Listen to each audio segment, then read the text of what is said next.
Subscribe now and press the bell icon. Never miss an update. مفتی صاحب السلام علیکم ورحمۃ اللہ وبرکاتہ۔ وعلیکم السلام ورحمۃ اللہ وبرکاتہ۔ مفتی صاحب آج ہمارے سوالات آپ سے جانماز سے متعلق ہیں۔ جی، تو پہلا سوال یہ ہے، آج کل جانمازوں میں کعبہ شریف اور مسجد نبوی کا نقشہ بنایا ہوتا ہے، کیا ان جانمازوں کا استعمال صحیح ہے؟ نحمدہ و نصلی علی رسولہ الکریم، اما بعد۔ آپ کا سوال یہ ہے کہ جانماز کے اوپر جو تصاویر وغیرہ بیت اللہ شریف کی یا مسجد نبوی شریف کی جو بنی ہوئی ہوتی ہیں، ایسی جانماز کے اوپر نماز پڑھنا یا ان کو استعمال کرنا کیسا ہے؟ جی ایسی جانمازوں کو استعمال کرنے میں کوئی حرج کی بات نہیں ہے، جی اور اس کے اوپر اگر بیٹھ گئے تو بیٹھنے میں بھی کوئی حرج نہیں۔ اس کی وجہ یہ ہے کہ بیت اللہ شریف کے اندر انسان جاتا ہے، بیٹھتا ہے، طواف کرتا ہے، چلتا ہے، پھرتا ہے، اور جائز بھی ہے، اور مسجد کے اندر داخل ہونا کوئی حرج کی بات نہیں، جائز ہے اور داخل ہونا چاہیے، اس کا حکم ہے اللہ کی طرف سے۔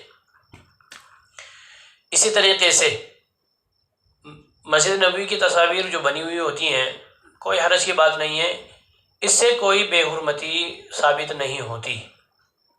ہاں، اگر کوئی سادی جانماز ہوں جن میں تصاویر اس طرح کی نہ ہوں بنی ہوئی، یا دل میں یہ آتا ہے کہ اس سے بے احترامی محسوس ہوتی ہے، دل گوارا نہیں کرتا، تو ایسی جائے نماز کو استعمال نہ کیا جائے، سادی جانماز کو استعمال کیا جائے۔ جی دوسرا سوال مفتی صاحب یہ ہے، بعض جگہوں میں دیکھنے میں آتا ہے کہ نماز پڑھنے کے بعد بچھی ہوئی جانماز کا ایک کونا موڑ دیا جاتا ہے، تو کیا یہ کسی روایت سے ثابت ہے؟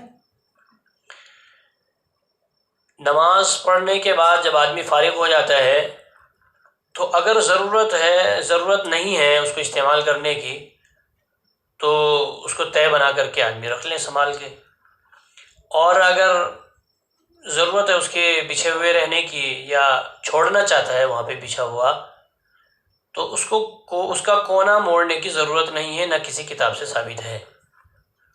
یہ لوگوں نے ایک رواج بنا رکھا ہے کہ اپنی طرف سے بنا دیا، کونا موڑ دیا جاتا ہے، اور یہ بدعات میں بھی کچھ جگہ شامل ہے۔ اگر اس کو ضروری سمجھ لیا تو بدعات بن جائے گی، بدعات میں شمار ہو جائے گا، اور اگر ضروری نہیں سمجھا کہ شیطان اس پر نماز پڑھے گا تو شیطان نماز پڑھے گا، تو یہ تو سوچ صحیح نہیں ہے۔ چلو بیچارہ اگر نماز بھی پڑھ لے اس پہ تو کیا حرج کی بات ہے؟ جی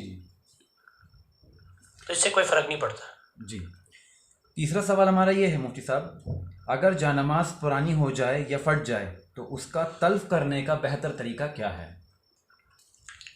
اگر جائے نماز استعمال کرنے کے قابل نہ رہی، یعنی پھٹ گئی، پرانی ہو گئی، بوسیدہ ہو گئی، تو ایسی صورت میں کیونکہ اس کپڑے کو نماز کے لیے مخصوص کیا گیا تھا، اس لیے اس کا احترام ضروری ہے۔ رہی اس کو تلف کرنے کی بات، تو تلف اس کو اس طرح کیا جائے، یعنی اس کو کسی پاک جگہ رکھ دیا جائے، گھر میں ہی کہیں سنبھال کر رکھ دیا جائے، یا اس کو دفن کر دیا جائے، تو اس طرح کر لینا چاہیے۔ اس کی اس انداز سے اس کو تلف کرنا چاہیے کہ بے حرمتی اس سے نہ ہو سکے۔ تو کیا اس کو دفن بھی کر سکتے ہیں جیسے؟ ہاں، دفن کر سکتے، کوئی حرج کی بات نہیں۔ جی شکریہ مفتی صاحب، جزاک اللہ خیر۔